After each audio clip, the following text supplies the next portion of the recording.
Je dirais que d'abord le terme liste d'épicerie, parce que c'est quelque chose dans lequel je m'y connais. J'y ai travaillé pendant 36 ans.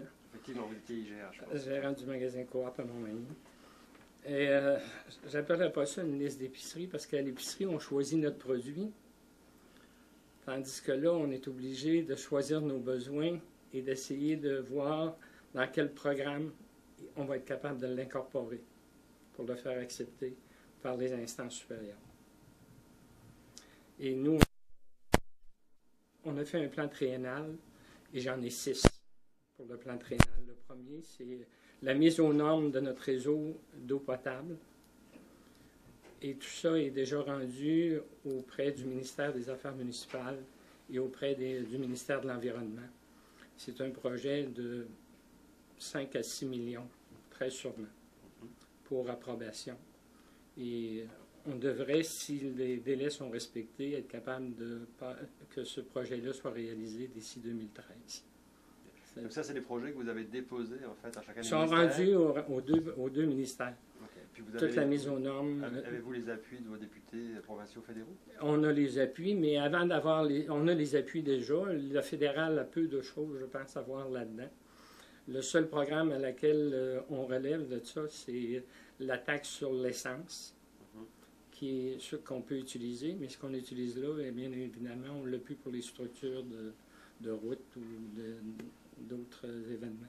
Le fédéral s'implique plus, eux, au niveau des eaux de surface et des eaux usées.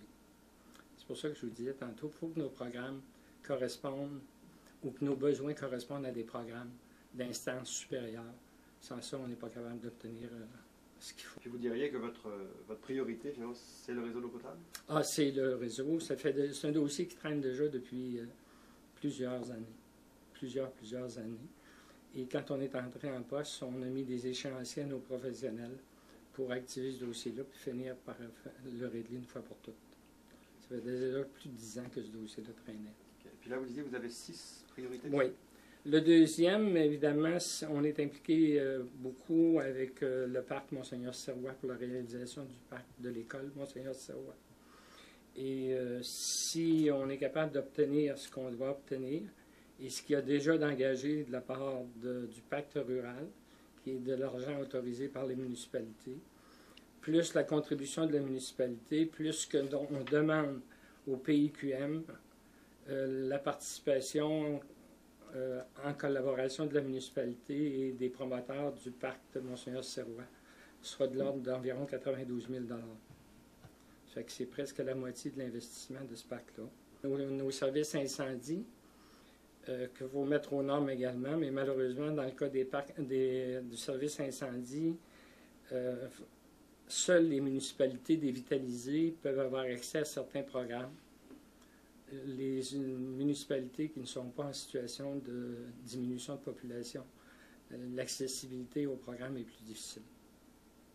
Pour ne pas dire quasi impossible, il faut l'absorber globalement, et vous l'avez vu, Montmagny. Puis votre évolution au niveau de la population à Catasignas, dans les 10 dernières années ou les 15 dernières années? C'est une population qui progresse à un rythme à peu près celui de la province de Québec, qui est autour de 2 % environ annuellement, 2-3 % annuellement.